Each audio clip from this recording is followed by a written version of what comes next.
तो आज स्टार्ट कर रहे हैं क्लास 11 का some basic concept of chemistry का topic 2 that is law of chemical combination. Some basic concept of chemistry का पहला जो टॉपिक है दैट इज लिमिटिंग रिएजेंट, वो हम लोग करा चुके हैं, हम लोग सारा का सारा उसको कर चुके हैं। आज हम लोग टॉपिक 2 की तरफ कर रहे हैं जो है लॉज ऑफ केमिकल कॉम्बिनेशन। तो चलो स्टार्ट करते हैं। Laws of chemical combination.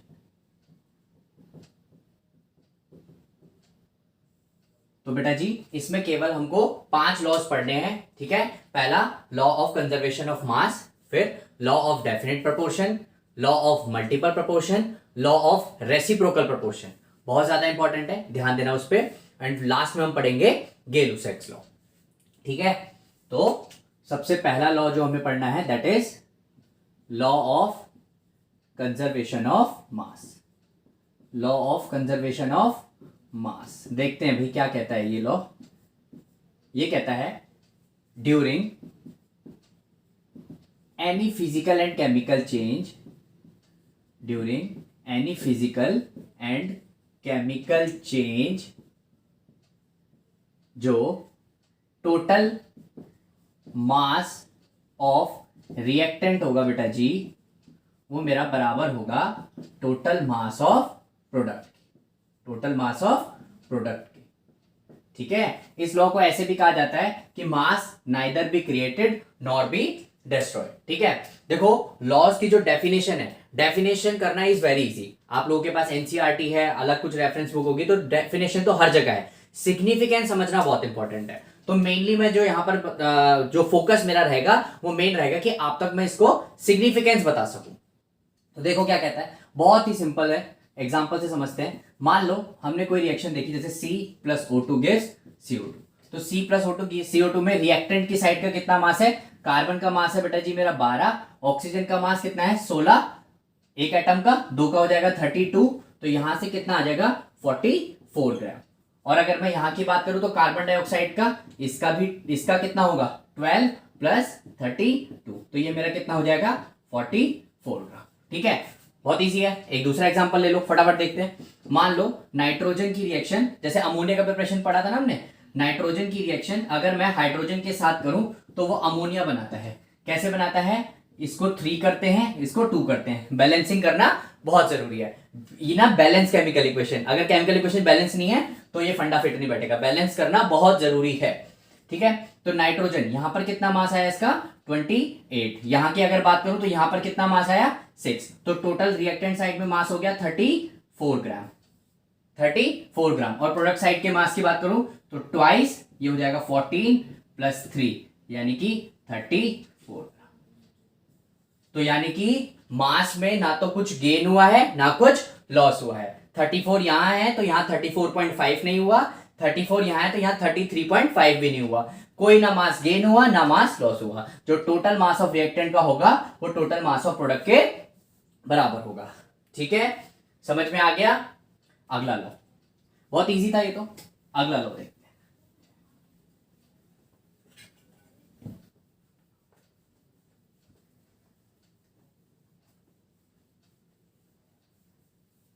अगला लॉ है law of definite proportion. Next law है law of definite proportion. Definite मतलब फिक्स्ड क्वांटिटी में। देखते हैं क्या कहता है ये लॉ। देखो ये लॉ ये बोलता है कि कोई भी केमिकल कंपाउंड है, एनी केमिकल कंपाउंड, कोई भी मेरा केमिकल कंपाउंड होगा, chemical compound contains same atoms, contains same atom in a fixed proportion, in a fixed proportion by weight, by weight। क्या बोलता है कि कोई भी केमिकल कंपाउंड होगा वो हमेशा सेम एटम्स कंटेन करेगा और फिक्स प्रोपोर्शन में रहेगा। डेफिनेशन अपनी जगह है, हम लोगों को देखना है इसका सिग्निफिकेंस। एग्जांपल के तौर पे मान लो मैं एग्जांपल लेता हूं कार्बन डाइऑक्साइड का। तो देखो अगर असल सिंपलेस्ट फॉर्म में अगर इसका देखा जाए तो बोलता है कि कार्बन डाइऑक्साइड ना बेटा जी बहुत सारे सोर्सेज से हमको मिलती है, लेकिन कार्बन डाइऑक्साइड हमेशा कितने भी सोर्सेज से मिले वो हमेशा कार्बन और ऑक्सीजन से ही मिलके बनेगी और हमेशा 1:2 2 के रेशो में रहेगी। देखते हैं कैसे। जैसे हमें पता है कि C+O2 भी हमको CO2 देता है, C+O2 CO2 देता है, तो यहां पर भी कार्बन और इसका रेशो कितना है 1:2। हम लोग कार्बन डाइऑक्साइड कैल्शियम कार्बोनेट को हीट करके भी बना सकते हैं, हमारा कैल्शियम ऑक्साइड प्लस CO2 बन जाएगा, ये भी मेरा 1:2 रेशो में रहता है। और आपने अभी 10th पास की है, ये रिएक्शन पड़ी होगी कि सोडियम बाइकार्बोनेट को हीट किया जाता है तो ये Na2CO3 plus CO2 plus H2O, तो यहां पर भी जो कार्बन डाइऑक्साइड है वो 1:2 के रेशो में। क्लियर है? तो कोई सा भी सोर्स हो, कार्बन डाइऑक्साइड किसी भी सोर्स से आ रही हो, तो ऑलवेज वो कंटेन करेगी सेम एटम्स, और वो एटम्स हमेशा एक फिक्स प्रोपोर्शन में रहेंगे। ठीक है, समझ में आया? एक एग्जांपल और ले लें, एक एग्जांपल और ले लें, फटाफट से इधर देख लो। मान लो वाटर ले लो, तो वाटर जो होता है वो 2:1 के रेशो में होता है ऑलवेज। जैसे वाटर हमको पता है कि भाई हाइड्रोजन को अगर ऑक्सीजन के साथ रिएक्ट करेंगे तो वाटर बनेगा, तो यहां पर भी वाटर कितना है 2:1 के सोर्स में।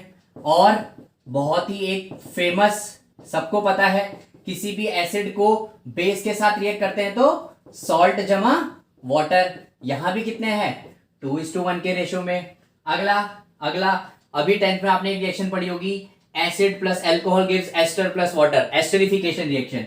तो एसिड में अगर कोई अल्कोहल मिलाया जाता है तो वहां भी मुझे क्या मिलता है एस्टर जमा पानी, तो वो पानी भी कितना 2:1 के रेशो में। सोर्स कोई भी हो, किसी भी सोर्स से चीज लिए, वो हमेशा एक फिक्स प्रोपोर्शन में रहेगी। क्लियर है भाई? समझ में आ गया? नोट कर लिया होगा? है? चलिए, बहुत बढ़िया, आगे बढ़ते हैं। बहुत अच्छे, आगे आगे आगे आ रहा है लॉ ऑफ मल्टीपल प्रोपोर्शन। और बेटा जी ये लॉ इतना ज्यादा इंपॉर्टेंट है, सीबीएसई वालों का तो फेवरेट रहता है, सीबीएसई वालों का फेवरेट रहता है। 1 मार्कर 2 मार्कर में हमेशा ये लॉ पूछा करता है, और हम देखेंगे इसका सिग्निफिकेंस, इसका सिग्निफिकेंस कितना इंपॉर्टेंट है। अब हम पढ़ेंगे law of multiple proportion, law of multiple proportion. देखो भाई क्या कहता है law of multiple proportion. Law of multiple proportion बोलता है कि मान लो दो एलिमेंट आपस में रिएक्ट करके मोर देन 1 कंपाउंड बना रहे हैं, ठीक है। 2 elements combine together to form more than 1 compound. दो एलिमेंट कंबाइन करके, क्योंकि मल्टीपल प्रोपोर्शन है ना, तो मल्टीपल कंपाउंड बना रहे हैं, एक से ज्यादा कंपाउंड बना रहे हैं, देन उस केस में मास ऑफ 1 एलिमेंट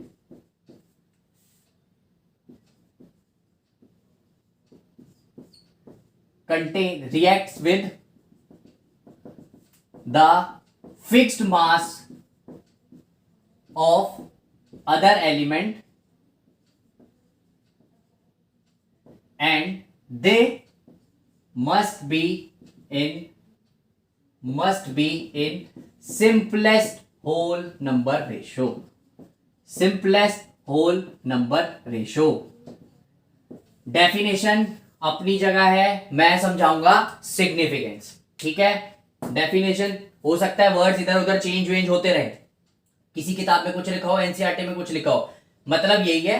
सिग्निफिकेंस समझते हैं। मान लेते हैं एग्जांपल के तौर पे कि हम लोग जो दो एलिमेंट्स कंबाइन कर रहे हैं टुगेदर, हम वो ले रहे हैं नाइट्रोजन और ऑक्सीजन को, हम ले रहे हैं नाइट्रोजन और ऑक्सीजन को। तो ये क्या कहता है कि नाइट्रोजन और ऑक्सीजन मोर देन 1 कंपाउंड। तो हम देख लेते हैं मोर देन 1 कंपाउंड कौन कौन से। तो नाइट्रोजन और ऑक्सीजन आपस में कंबाइन होके काफी सारे, जैसे आपने सुना होगा NO, सुना होगा आपने सुना होगा N2O, सुना होगा नाइट्रोजन डाइऑक्साइड के बारे में सुना होगा, N2O3 सुना होगा, नहीं सुना तो सुन लोगे आगे। N2O5 बहुत ज्यादा important, P block class 12 group 15 उसमें भी पढ़ोगे, ठीक है। तो ये क्या कहता है, जरा इनके मासेस का रेशो देख लेते हैं, जरा इनके मासेस का रेशो। तो नाइट्रोजन यहां पर 14 है, ऑक्सीजन यहां पर 16 है, यहां पर कितना है 28, ये मेरा 16 ही है, यहां पर कितना है 14, ये बेटा जी मेरा 32, यहां पर कितना है 14, 16 3 जा 48, यहां पर कितना है, यहाँ 14 नहीं है, यहाँ बेटा 28 है, ठीक है। और यहां पर कितना है 28, और यहाँ 16 5 जा 80, ठीक है। ये मैंने इनका एटॉमिक मासेस लिख दिए। दो एलिमेंट कंबाइन कर रहे हैं, कंबाइन करके मोर देन वन कंपाउंड बना रहे हैं, वो हमने देख लिया। टोटल 5 कंपाउंड के बारे में हम पढ़ रहे हैं। तो क्या कहता है, जब अगर एक एलिमेंट रिएक्ट करेगा किसी फिक्स्ड मास के साथ, किसी एक का मास फिक्स रखो, मान लेता हूं मैं नाइट्रोजन का मास फिक्स करता हूं, नाइट्रोजन का मास फिक्स कर लेते हैं 14, तो देखो हमारे पास क्या रिजल्ट आता है। तो ये तो पहले से 14 है, 16, इसको 14 करने के लिए 2 से डिवाइड करोगे 14 आएगा, 2 से डिवाइड करेंगे 8 आएगा। ये 14 32 एज इट इज रहने देते हैं। इसको 14 करने के लिए 2 से डिवाइड करेंगे 14 आएगा, 2 से डिवाइड करेंगे 24 मेरे पास आएगा। इसको देखो, इसको करेंगे तो बेटा ये 14 और ये मेरे पास करेंगे तो ये 40 आएगा। तो क्या बोला, एक का मास फिक्स करा तो ऑक्सीजन के मास का यहां पर रेशियो देखो क्या आया, 16:8:32:24:40। अगर मैं इसको सिंपलेस्ट मतलब किसी एक कॉमन मल्टीपल से इन सबको डिवाइड कर दो, जिसके बाद दोबारा से ये उस सिंपलेस्ट फॉर्म में आ जाए, उससे कोई मल्टीपल ना हो।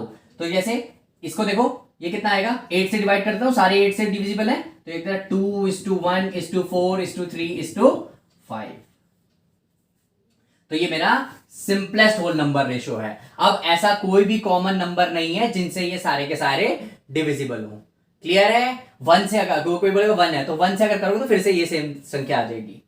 समझ में आ गया, क्लियर है। और सुनो, कई किताबें इसको ऐसे लिखती हैं, इसको ना इस तरीके से अरेंज करती हैं, 8:16:24:32:40 और फिर इसको 1:2:3:4:5।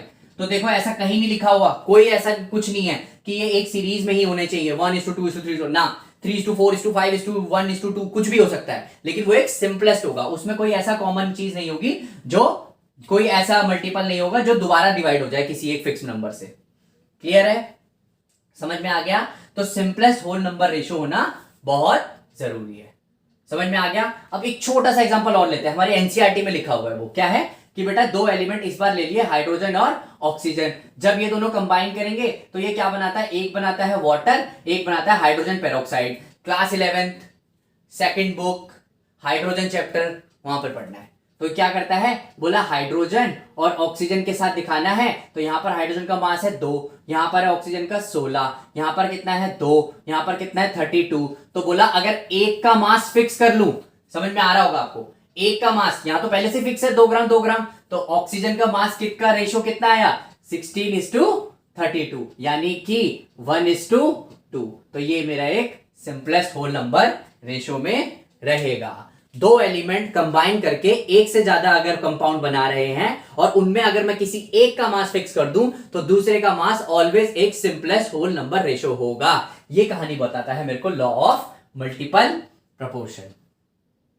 क्लियर है, समझ में आ गया, समझ में आ गया। क्या मैं इसको मिटा सकता हूं अब, बोलो।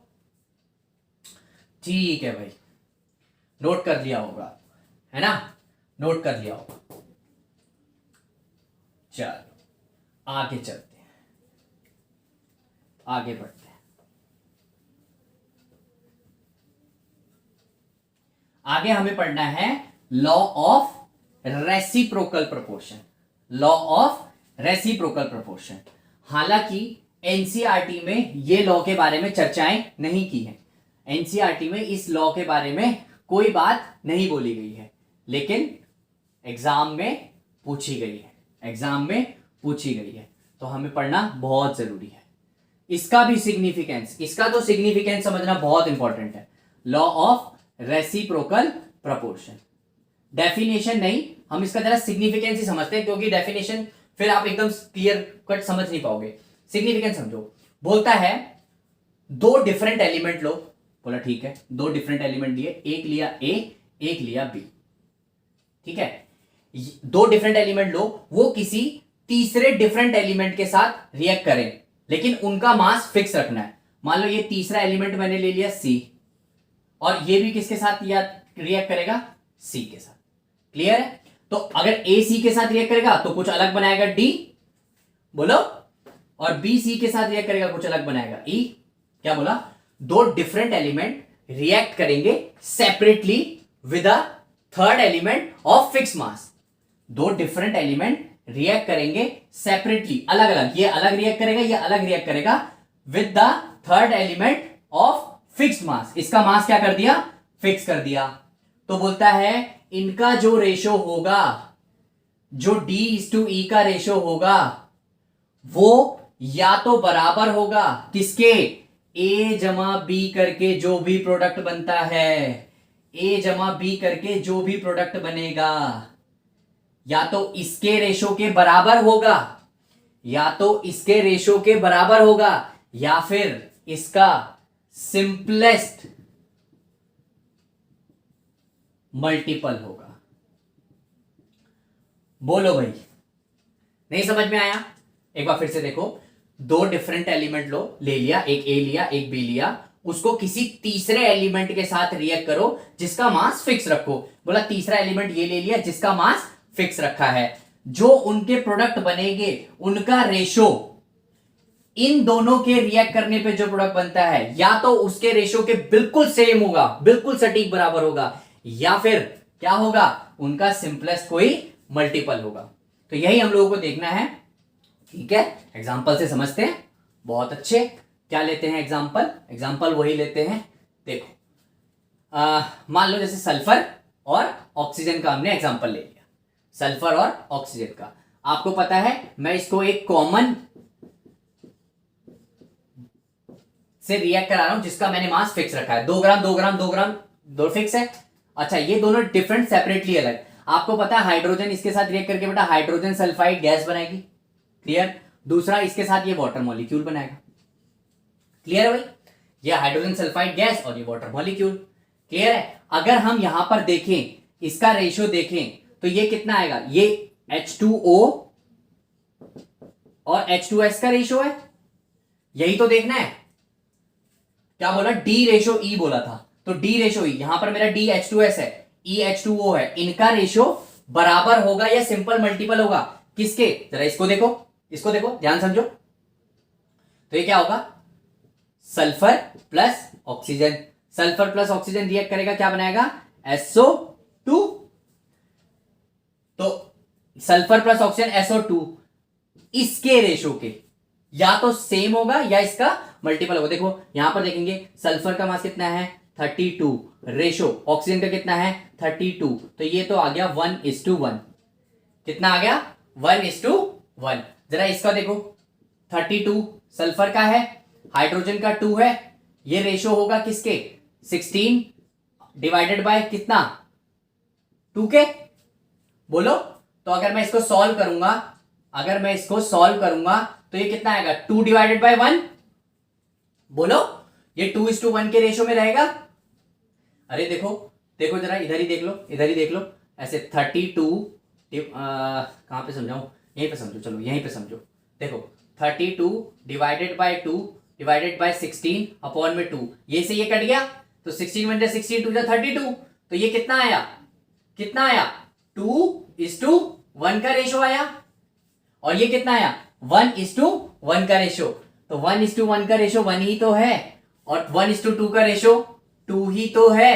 तो ये आपस में क्या हुए, सिंपलेस्ट मल्टीपल हुए, 1 के मल्टीपल है, 1 का 1 1 जा 1, 1 2 जा 2, मतलब ये सिंपलेस्ट मल्टीपल है। और ऐसा कोई कॉमन नंबर नहीं है जो इन दोनों को फिर से डिवाइड कर सके। क्लियर है? जरा देखते हैं गे-लुसैक्स लॉ।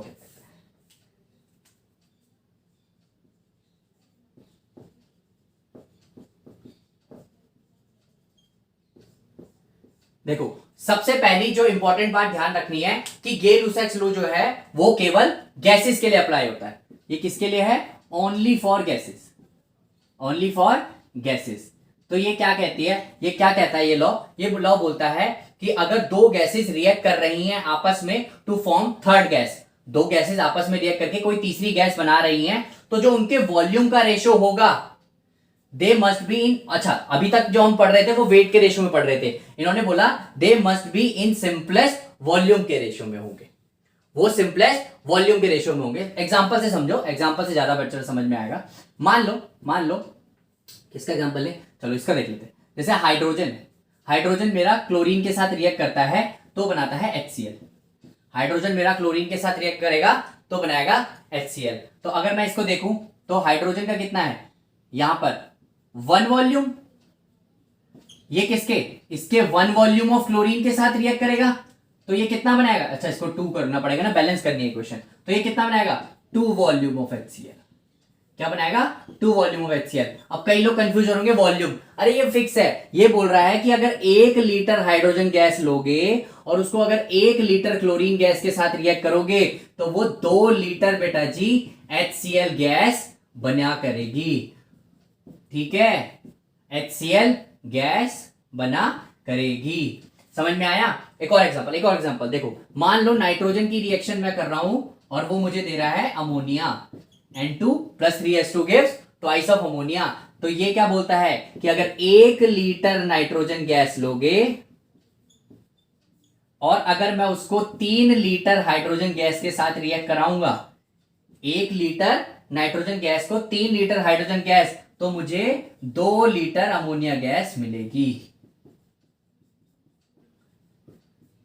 बात समझ में आई, क्लियर है। मोल्स के बेसिस पे है, हालांकि मोल हमें आगे पढ़ना है, लेकिन ये चीज स्टोइचोमेट्रिक कोएफिशिएंट के बेसिस पे है कि अगर इसका 1 लूंगा तो वो इसके 3 के साथ रिएक्ट करेगा तो वो इसका मुझे 2 देगा। मतलब अगर इसका 1 लीटर लिया तो वो 3 लीटर के साथ रिएक्ट करके 2 लीटर मेरे को अमोनिया फॉर्म कर देगा।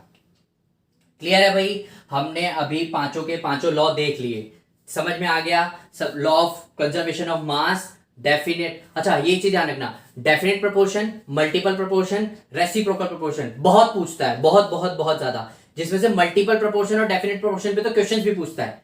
ठीक है, तो इस बेसिस पे मतलब कंप्लीट लॉ भी पूछा जा सकता है कि क्या कहता है क्या नहीं कहता है। ठीक है, तो बहुत अच्छे, हमने सारे के सारे लॉज देख लिए हैं, इतना अच्छे से समझना।